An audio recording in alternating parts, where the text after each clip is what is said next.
तेईस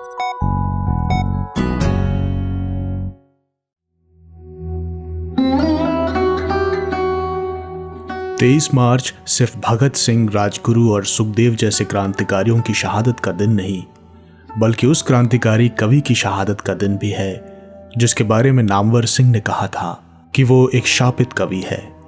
किसी शापित यक्ष की तरह जिंदगी से भरे इस कवि को कभी भी अपने मन लायक दुनिया नहीं मिली। हम जिक्र कर रहे हैं अवतार सिंह संधू यानी पाश का। पाश अकेले ऐसे कवि हैं जिनकी कविताओं में जितना ज्यादा प्यार है उतना ही आक्रोश भी। उनकी कविताएं सत्ता को सीधे ललकारती थीं। उनके पास कोई बीच का रास्ता नहीं था। शायद इसीलिए उन्हें 1969 में पहले झूठे आरोपों में फंसाकर जेल भेजा गया और फिर आज ही के दिन 1988 में खालिस्तानी आतंकवादियों ने उनकी हत्या कर दी। लेकिन हत्याएं सिर्फ जिस्म मारती हैं, ख्यालात तब भी सांस लेते हैं जब कहने वाला कहकर जा चुका होता है। आज उनकी बरसी पर अमन गुप्ता लेकर आए हैं पाश की 4 कविताएं। सुनिए पहली कविता, लोहा। आप लोहे की कार का आनंद लेते हो, मेरे पास लोहे की बंदूक है। मैंने लोहा खाया है, आप लोहे की बात करते हो।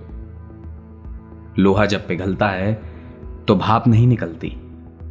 जब कुठाली उठाने वालों के दिल से भाप निकलती है तो लोहा पिघल जाता है। पिघले हुए लोहे को किसी भी आकार में ढाला जा सकता है।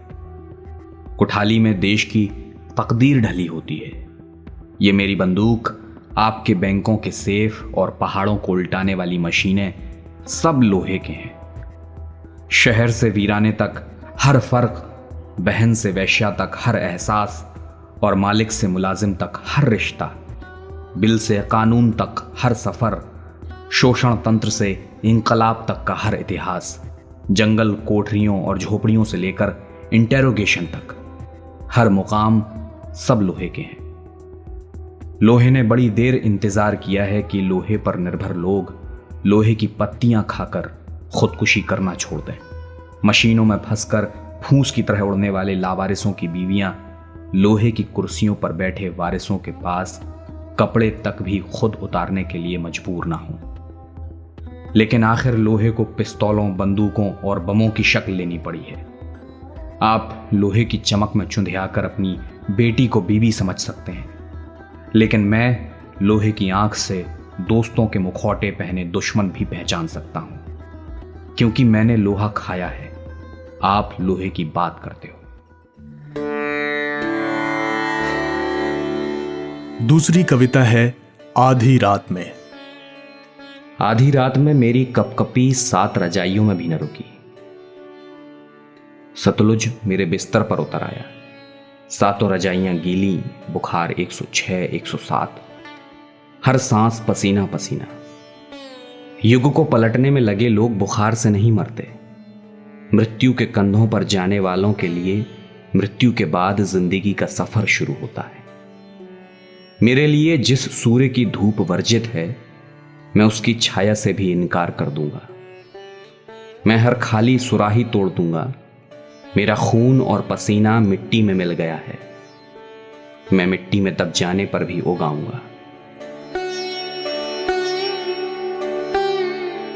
और आपने पाश की एक कविता जरूर सुनी होगी, सबसे खतरनाक होता है सपनों का मर जाना।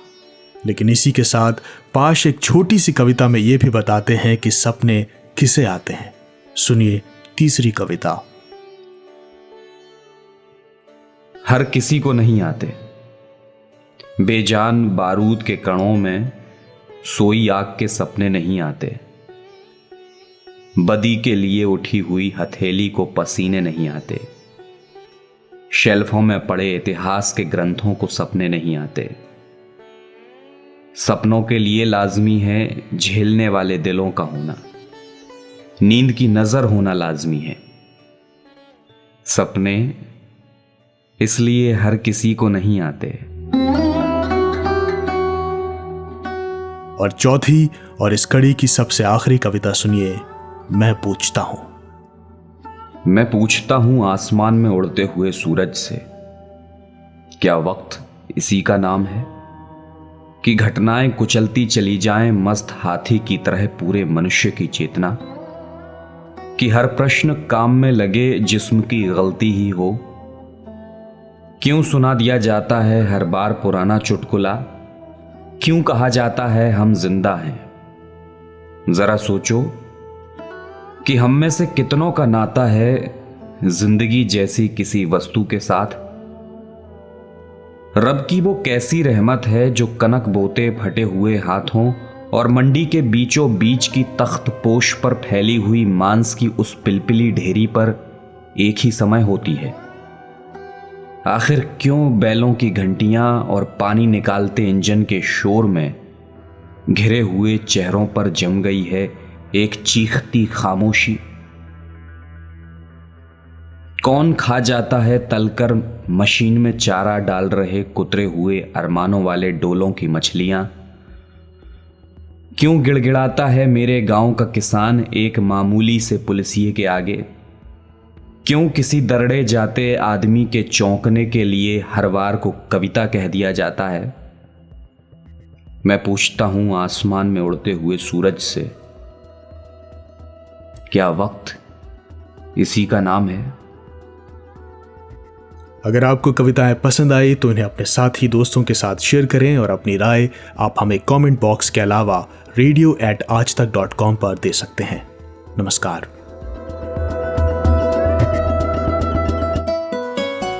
आज तक रेडियो सुनता है सारा जहां।